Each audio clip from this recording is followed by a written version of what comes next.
Good afternoon, good afternoon, good afternoon, beloved. Welcome to Community Check-In. I'm gonna give you all time to come in, and while you are coming in, I got to sneeze. Whew, excuse me. Excuse me again. Okay, nobody's here. So only people who will watch that sneeze are those of you who are not watching this live. And if you're not watching this live, then I want to talk to you for just a moment. Please know that if you're not watching this live, you can fast forward to whatever part of the check-in goes will bless you. We're following up Sunday's message. I talked about something in Sunday's message, and I want to follow up because I think it was a very, very important lesson in my own spiritual life. Okay, I guess y'all did see me sneeze. My God. Thank you so much for all the blessings. I thought nobody was watching. Y'all were watching. Thank you so much for the bless yous. I want to talk about finding joy. If you were here Sunday, we had this conversation about how most of us think of happiness, joy, things that make us happy as something that happens instinctually. It's like either it makes me happy or it doesn't. And one of the things that I found, honestly, through my therapy journey and my own spiritual journey, is that joy is something we can be intentional about. And I want to talk about that today. So if you even think that will bless anybody, then here's what I want to ask you to do.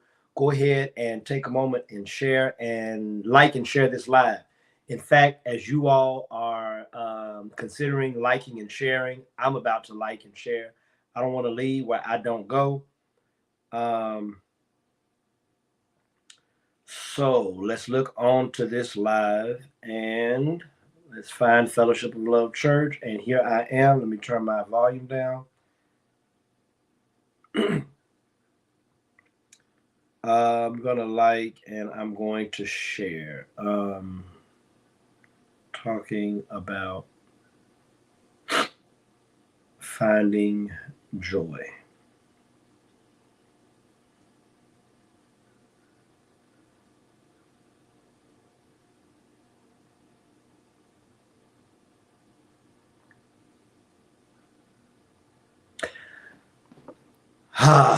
I'm bringing back a question of the day we've had before, but I'm curious to know your answers. Curious to know your answers, and I want to know mine. Thanksgiving is coming up, you all. I think I've decided to go to New Orleans. For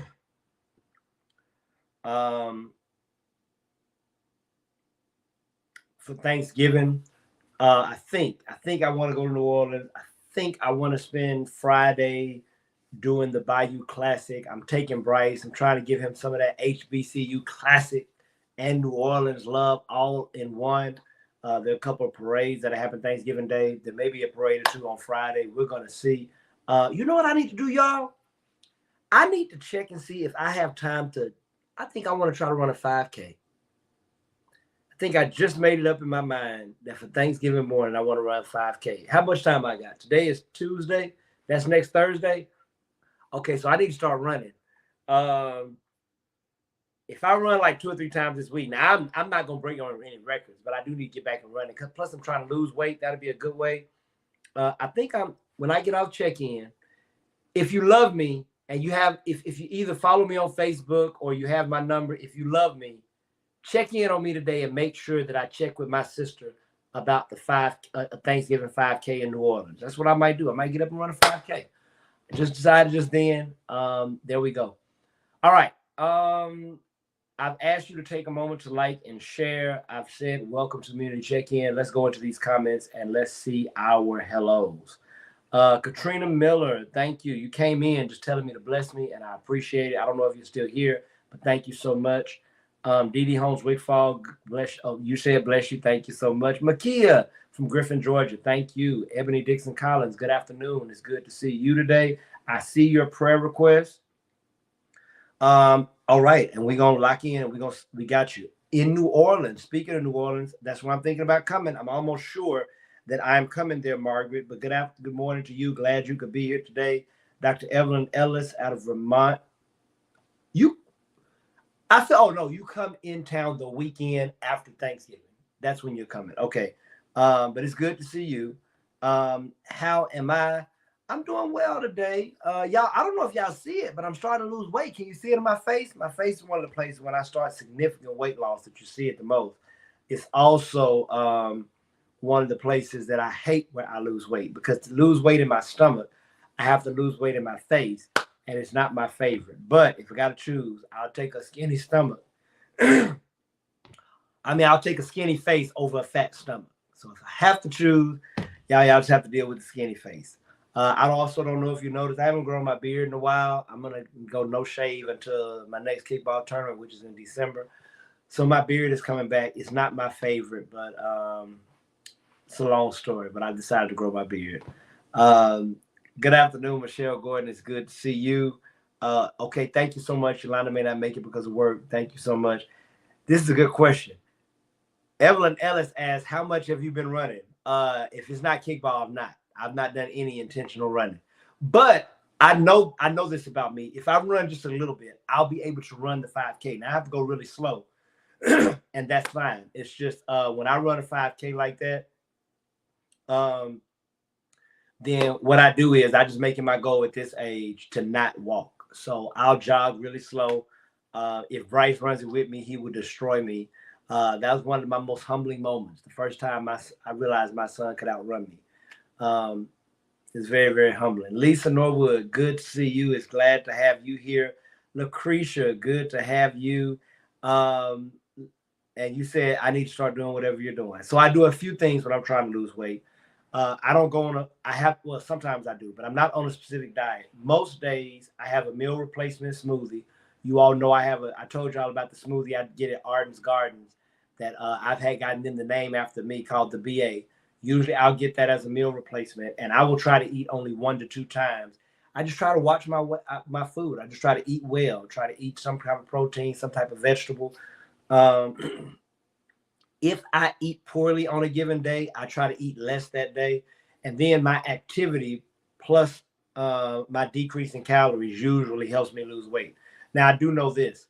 Once I get to a certain weight, I have to be either very, very intentional or very, very active to keep losing weight. So we'll see. We will see. All right, beloved, let's get into this question of the day, because I want to get into the word and get you on about your business. What is the question of the day? Something we've had before, but it's Thanksgiving. I'm considering cooking, but I may not do anything cooking wise this Thanksgiving. But if I do, this brings me to my question of the day. We've had this exact question before. I've probably forgotten y'all's answers. You've probably forgotten mine. So let's get into it. The creature said, now you know I like plates. That's hilarious.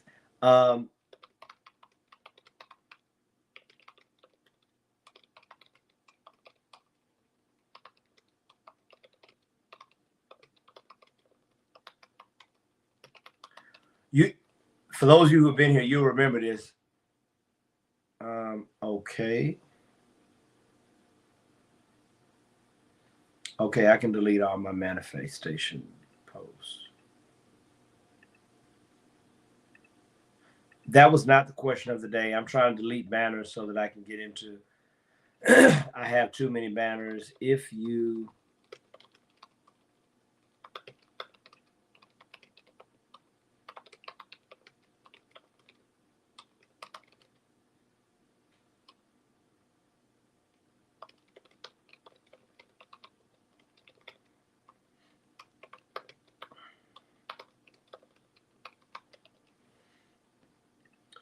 There's our question of the day. If you could cook one dish to save your life, you have to cook a dish to save your life, what dish would you cook? Go into the comments and let me know. You're in a camp, you're in a prison of war, and they put you in the kitchen. They say, you cook something that makes us, and we like it, we'll let you go. One dish to save your life. Come on in the comments. Let me know, what dish would you cook? One dish, y'all. I know how y'all like to do. Y'all like to start naming 3 and 4, 5 things. You get one dish. One dish to save your life. Tracy Dawson, all the way from California. Great to have you. Good morning to you. That's the question of the day, Tracy Dawson. If you could cook one dish to save your life, what dish would you cook? If you could cook one dish to save your life, what dish would you cook?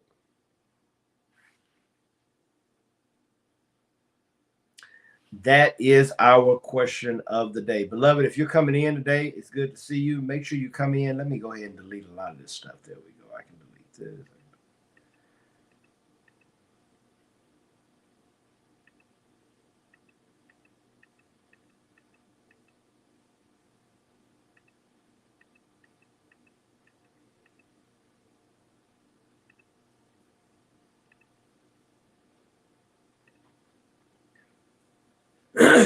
Okay, I see an answer coming in. I see an answer coming in.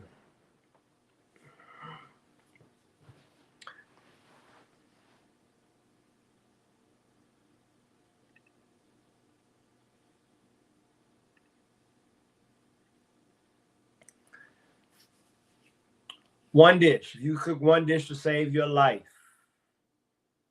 what dish would you cook? Lucretia approves of our question of the day. She says, "Oh, that's a good one." Oh my goodness, that's hilarious. That's a good. That's hilarious answer. I just saw somebody else's answer. Come on into the comments, you all. You've got one dish. I'll start and I'll just go ahead and give my answer. I think if I had one dish to save my life, it's really only. I got about three up there, but the one I think I will go with that I think I get the most. I'm gonna tell y'all why I believe. Oh well, I go back and forth. Fried turkey. I do occasion fried turkey, and it's batting 1,000. I've never had anybody not like my fried turkey. I've had several people say it's the best turkey they've ever had. So if I could cook one dish to save my life, I'm frying a turkey. Second might be I do a seafood gumbo. That's pretty good. Now, I will say this: the more I hang around New Orleans people, and the more I see all that they put into that gumbo, it's interesting because watching people do gumbo intimidates me because my sister does a whole lot more with her gumbo in terms of making her roux and all that than I do. But I will tell y'all this. Let me give y'all a story about my gumbo. Many of you know my divorce with Tracy, Bryce's mama. You know, how do I say this? You know how people get divorced and they raise kids and they become best friends? Well, let's just say we're not best friends. But let me tell you, and we've had here's the best way to say it. We've had a strained relationship since for most of our divorce. I mean, for 99% of our divorce, our relationship has been strained. Here's how good my gumbo is, you all. About a year or two after we first separated, and maybe we were already fully divorced, Tracy still worked at a law firm. And she decided, I think she at that point was a partner of the law firm, and she decided to have her firm over her house for I think either Thanksgiving or Christmas dinner or like a Christmas, what is it called? Christmas party / dinner for a firm at her house. Tracy paid me to make seafood gumbo. She paid me, and I said, well, and it costs, I spent a lot of money on mine, but I basically charged her $250 for the supplies and the gumbo. And so that's my one story for how good my gumbo is. My ex-wife, who didn't even like me, paid me to make my gumbo for her office party. And she did say it was a hit. Right, Lisa. I'm not saying I'm going with fried turkey. I'm just saying that's how good my gumbo is. But that's my one. My one is fried turkey. All right, y'all. Let's go into these answers. Here we go. Michelle Stafford out of Augusta, Georgia says a sweet potato pie. Okay, sweet potato pie. Now, y'all know that's not my favorite, but I know a lot of y'all like that sweet potato pie. So I like this answer, sweet potato pie. Y'all, this is the funniest answer I got. The question of the day is, if you're coming in, if you could cook one dish to save your life, what dish would you cook? Dee Dee Holmes Wickpaw says, start planning my service. She said, just go on and get the obituary ready. She said, because I don't have one. Come on, Dee Dee. Okay, but you got to cook something. You have kids. Hamburger helper. Like, it's something that is your go-to. There's something that's your go-to, even with your kids. Hamburger helper, hamburger, something. Kraft macaroni and cheese. Come on, Dee Dee. Come on here. You got to cook something. Don't start planning your service. Give us something. It's got to be something in there that you got to cook. Lucretia says, ooh, that's a good one. Miss D, highly favored. Hey, good to see you. Good afternoon. Glad to have you. Here we go. And I knew you would say something. Y'all, Lisa's a good cook. Lisa is one of the few people I've eaten something from, and I've asked for her to make it again. And Lisa, what was that you made? It's the quinoa. You made some version of quinoa that I love. So chicken cat. Y'all know I'm about to mess this up, but I think you pronounced this chicken cacciatore. Come in the comments, Lisa. Let me know if I answered that right. Chicken cacciatore. Let me know. But that's Lisa's answer. Chicken cacciatore. I like it, Lisa. I like it. I like it. I like it. Margaret White Darby says that's a hard one, but she's going with seafood gumbo, and she's in New Orleans, so I got to give you that much respect. You know, whenever somebody from New Orleans says seafood gumbo, then we got to just give you at least that much respect. If you could cook one dish to save your life, what dish would you cook? Lasagna, okay, would be first. Lobster rolls would be second. I did say one. Here's what Dina says. A big pot of chili. Bryce will be excited about this.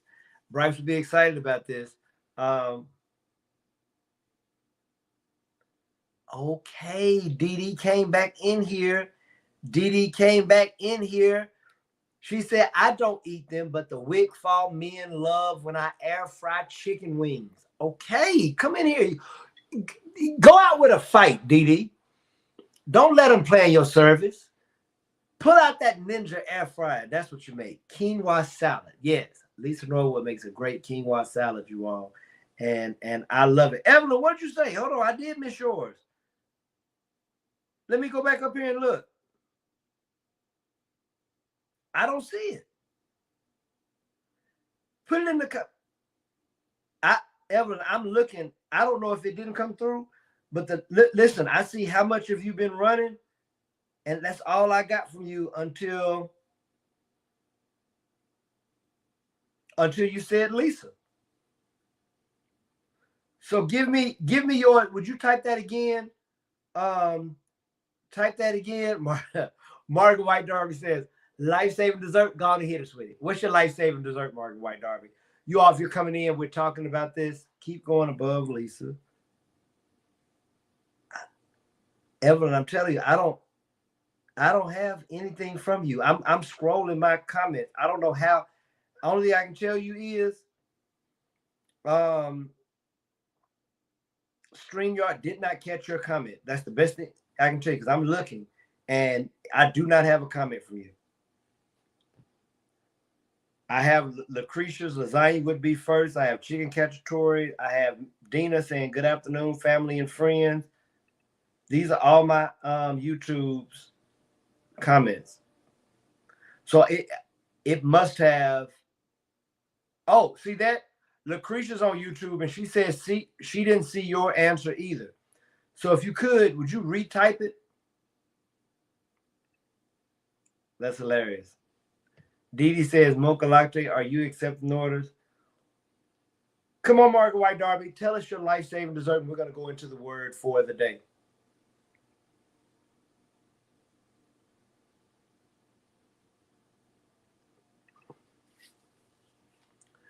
And Dr. Evelyn Ellis, we're waiting for you to tell us yours in the comments as well.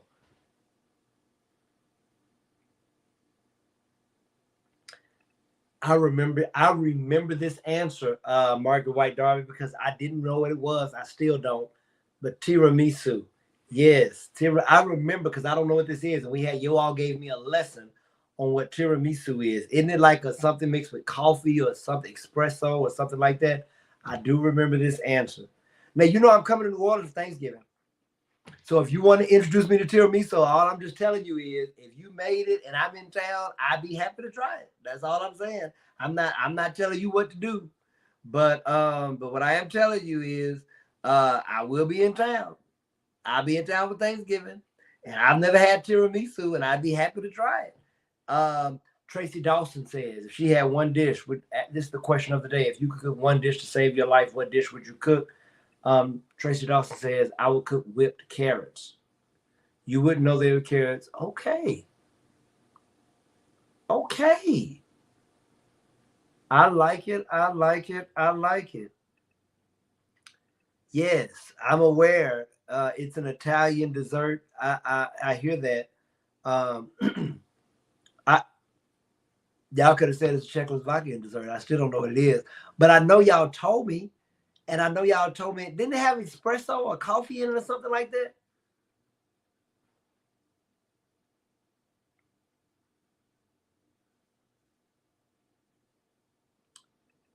Intermezzo has delicious tiramisu. Y'all are so cultured.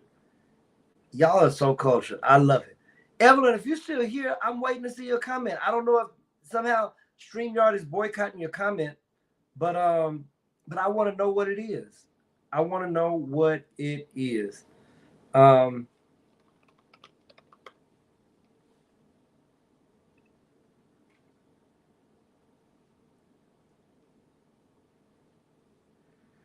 right. You know what I did not do?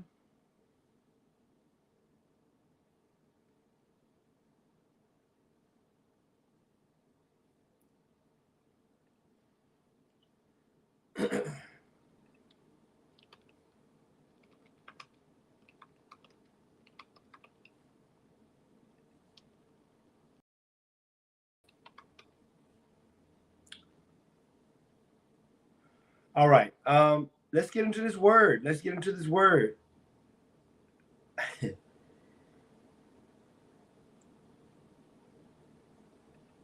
Evelyn, I promise you, you said it's right above Lucretia's dessert. I don't know what StreamYard is doing to your comments, but I don't see it. And it's funny because I can see some comments. Like I see this comment, but there is no other comment. This is the last comment I have from you. Keep going above Lisa. And then the next comment I have from you on StreamYard is, it's above Lucretia's dessert. But I don't have a comment above Lucretia's dessert. I know that's probably very frustrating, and I get it, but I promise you.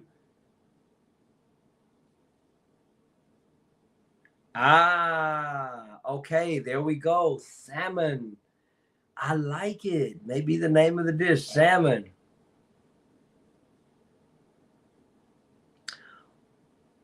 I knew it was something coffee flavored, made with lady fingers, laid with a whipped mixture of egg, sugar, and mascarpone. I knew coffee was in there somewhere. You've told me this before, Margaret White Darby, and all I can tell you is I'm more than happy to be made a believer of, and I'll be in New Orleans. Have I told you this? I'll be in New Orleans next week for Thanksgiving. All right, we have a co-signer for Tracy's whipped carrots. Yes, Tracy, whipped carrots are delightful. I don't even like carrots, but I like hers. I'm not a big cooked carrots person. It's very few. Now, I think carrot souffle, don't they make that at Piccadilly? I actually like carrot souffle. I'm not big on the cooked carrots. I just like regular carrots. But Tracy, I know you gonna come down here at some point. We would love to have your whipped carrots. All right, beloved. I want to get into the word of the day. If you have not liked and shared, please like and share now. We're getting into our word, and I want to talk a little bit about something I talked about Sunday, and that is finding joy. Finding joy.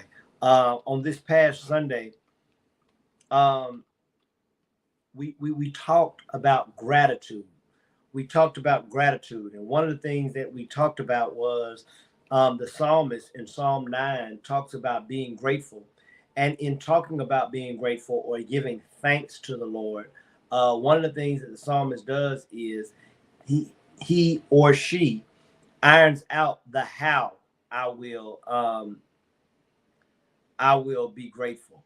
And I want to get this. Let me see if I can. There we go.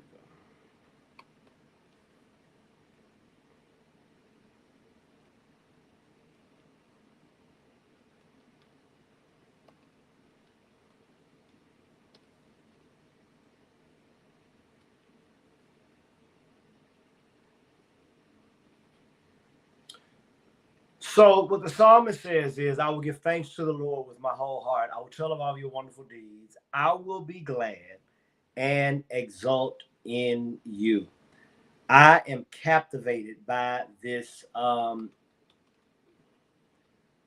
text. I will be glad and exult in you. I talked about this Sunday, and I just want to follow it up because I saw salmon. I see that one when she says maybe the name of the dish salmon that came through.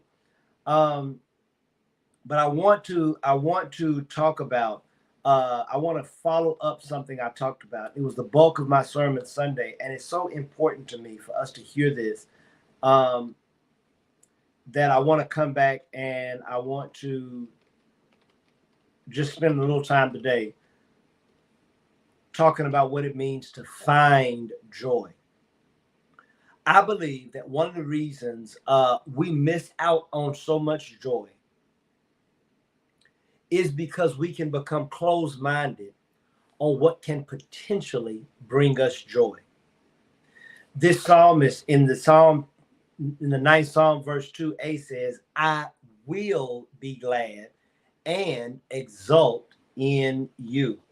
I will be glad and exult in you.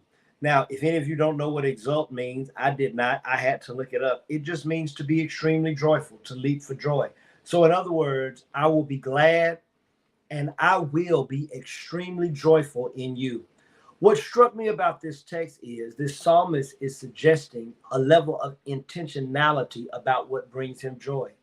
One of the greatest revelations I've received in the last 10 years of my life is that things that we never knew could bring us joy can if we are intentional.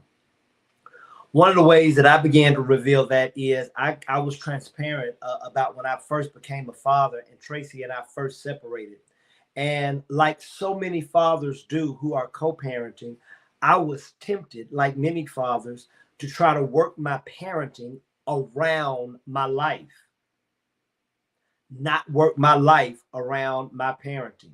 I would argue that most committed parents, for the most part, not to say that we don't take time for ourselves, not to say that we ought never be intentional, but if you found yourself parenting well, you know that your life in a lot of ways begins to revolve around your children.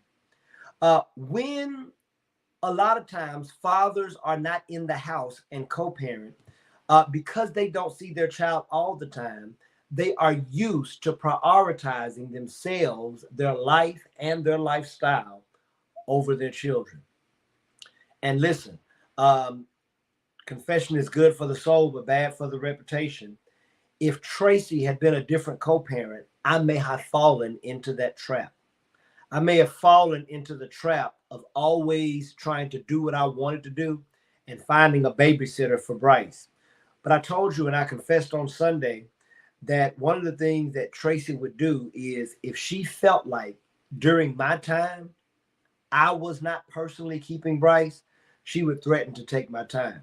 Back then, I was unaware of my rights. I was unaware of that I could choose to have a babysitter if I wanted to, and that should not and would not endanger my time. I was unaware that once the state or a judge or it is state ordered for me to have certain time, that my time is protected by the state. It's protected by the law, even though it's difficult sometimes to enforce that protection. I didn't even know the protection was there. And so I was under the impression that because Tracy had primary custody, that meant that if she deemed it best for Bryce to not be with me, she could make that choice. I was ignorant. That ignorance blessed me. The fear of losing my time blessed me because it forced me to drop everything I was doing when I had Bryce. When I first began doing that, I had a level of resentment of not being able to live my life how I wanted to,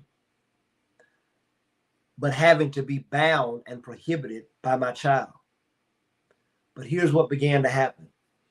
As I first started off parenting and throwing everything to the side for my parenting time, as I first found that as I have to, the more I experienced it, the more what was a have to became a want to. The more that I was doing something at first out and I was motivated by fear, the more I began to parent and sacrifice my time for my time with my child, I began to find joy in parenting. I began to find joy in sacrificing for the time with my child. I began to find joy in saying no to my friends, in saying no to social events, in saying no to concerts, in saying no to dinners, because I had to spend time with my child. I found that joy. And what I said on Sunday is, and I hope somebody hears me, is so many of us miss growth in so many areas of our life because we don't realize that joy is something we can find. I wanted to go on. I was running late Sunday, but I want to give you about 2 or 3 more examples of what it means to find joy and how finding joy can help us grow in our spiritual life. It can help us grow, as it did me, in our parenting. It can help us grow in our relationships. Listen to this. In addiction, one of the things we find as psychiatrists and counselors try to help people and therapists move out of addiction, one of the things that any person who is dealing with recovery will tell you, and any therapist who is trying to help walk someone in recovery will tell you, is to truly get out of your addictive patterns, you have to find other ways of receiving joy. If gambling was a means of joy in your life, one of the ways to move on happily from gambling is you're going to have to find something else that brings you joy. Now, it may not bring the same kind of joy. It may not bring the same kind of rush. But anyone who's dealing with addiction will tell you if gambling brings you joy and you are addicted, one of the prescriptions for your recovery that someone is going to give is that you find other ways of having joy. If you're addicted to alcohol and drugs, one of the prescriptions that a therapist is going to give you is that you find other ways to bring joy. This idea that we can go look for new things to bring us joy, I believe is the commitment that the psalmist is making in Psalms 9, verse 2. And you there, my brother and sister, if there is some aspect of spirituality that does not bring you joy today, what I want to suggest to you is that you begin to practice spirituality that you know you need to practice. And believe me when I say that sometimes joy comes through practice and intentionality and not through instinct. Can I help you with that? I did not grow up enjoying cooking. As I was dealing with my second divorce and going to therapy over my second divorce and trying to find joy again outside of a marriage, outside of being able to come home to my wife, outside of being able to go to sleep with my wife, outside of being able to wake up to my wife, one of the things that my therapist told me was, Bashan, you're going to have to find new things and new ways to make you happy. Good to see you, Irene, and I'm glad you're checking in all the way from Dubai. I was challenged by that because in my mind, whatever made me happy was instinctual, not intentional. Here's what my therapist did. My therapist pushed me. She said, here's one of the things I want you to work on. Because you keep Bryson, and because you're alone, and because you're on a budget, I want you to start cooking. Before then, cooking was not something that brought me joy. But I endeavored to learn how to cook better, and I endeavored to learn how to cook more because my therapist suggested this might be something. A, it is an act of self-love for you, that you're loving yourself enough to care for yourself, to cook for yourself. It's an act of loving Bryce. You're loving Bryce enough to cook for Bryce. And she literally gave me one of the first things she wanted me to cook.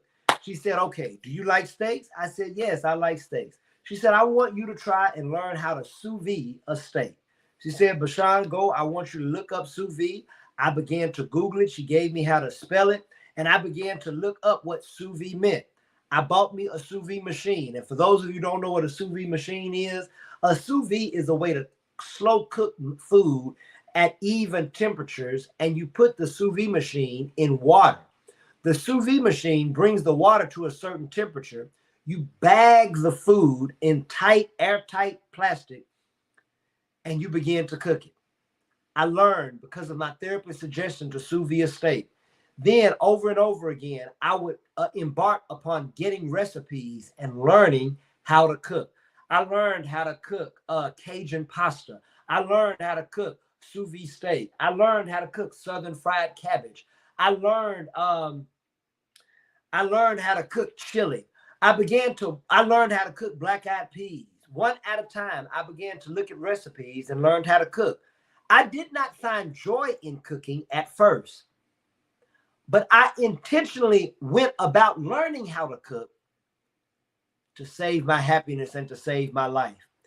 It was through the practice of cooking that I began to find joy in looking up recipes, learning that I could learn how to cook recipes and learn how to cook. Joy in cooking is something that I intended to do. I found my joy. And I'm trying to help somebody today because I want to suggest to you that if we are going to grow spiritually, we have to be willing to try to find joy in places we did not find it before. Pastor, I don't like reading. Well, maybe you start reading 30 seconds or 5 minutes a day and find something that you think you would enjoy more than something else. And it might be through the practice of reading that you find joy in reading. I'm a witness of that. There are so many things that I find joy in at 47 that I did not find joy in at 17. But through my intentionality, I began to find joy. Here's the word I want you to walk into the tomorrow of your life with. Experimentation. Experimentation. Beloved, if you are not willing to engage in experimentation, you will always be who you are. You will always like what you like. You will always do what you've done. Experimentation is so key to our spiritual life. Experimentation is so key to growing in our relationships. Listen, do you know how many relationships are stale? Do you know how many relationships are stagnant? Do you know how many relationships are not going anywhere? Because the relational partners are no longer willing to experiment with things that might bring us joy. Do you know how many ways our relationships and our lives can be better if we are willing to experiment with new things? And so today, I've stopped by to knock on someone's door, to tap on someone's shoulder, to remind you that there's something in the world that you've never experienced before that might make you a happier person. There's some practice, there's some hobby, there's some exercise, there's some diet, there's some food, there's some spiritual practice that might make you a happier person if you are willing to experiment and try new things. Beloved, joy is not something that always finds us. Sometimes we have to find it. Thank you, Evelyn Ellis. Looking for joy can help you find it. I don't know if I could have said it better. And I'm here to talk to somebody who's been frustrated. I'm here to talk to someone who feels like you've been stuck. I'm here to talk to someone who feels like you've been stuck in the middle. I'm here to talk to someone whose life has become boring. And I want to suggest to you today that there is joy for you on the other side of your willingness to experiment. Experiment with new foods. Experiment with new practices. Experiment with new types of people. Experiment with new cultures. Experiment with new places. Travel. Experiment with new new endeavors. And you never know how much joy you might find through your experimentation. Joy is not something that simply comes to us instinctually. Joy can come to you intentionally, but you have to be willing to experiment. In your relationships, you have to be willing to experiment. At your job, you have to be willing to experiment. In your walk with Christ, you have to be willing to try new things. And one of the things that I try to do as a pastor is give us new things to try. That's all I've got for you today. There's somebody here who might have a more joyful life. There's someone here who might have a more happy life. There's someone here who might have a more happy relationship. There's someone here who might have a more joyful walk with Christ if you are willing to experiment with trying new things. The psalmist says, I will be glad and exult in you. God, today, help me to find ways in you that will make me happy. Things that I may never thought about before. Endeavors I may never have tried before. Spiritual practices I may never have done before. God, help me to be glad and exult in you. But listen to this. The exaltation may never happen if there's no experimentation. Write that down and go into the rest of your life. The exaltation, and I'm gonna put that, and I'm gonna go to God in prayer.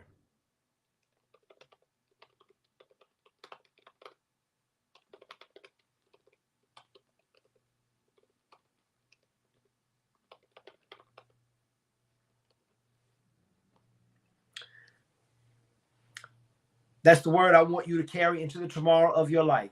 Your exaltation may never happen without experimentation. Every head bowed, every eye closed, every heart praying. God, we love you today. We honor you. And I'm praying today, God, that you would expand our mind, expand our palate, and expand our appetite. God, allow us to be moved today to experiment with new things. God, there are things that we might find in you that we never knew would make us happy, but God, until we try. And so today, God, I pray that you'll make us open to fasting, that you'll make us open to worship, that you'll make us open to praying, that you'll make us open to studying, that you'll make us open to living life, God, like we've never lived it before, whether it be in our relationship, whether it be in our parenting, whether it be in our personal life, whether it be in our spiritual life, whether it be in our financial life, God. I pray that you would give us the will and the wherewithal to experiment. God, we love you today. And we come to you, God, asking God that you would give us joy.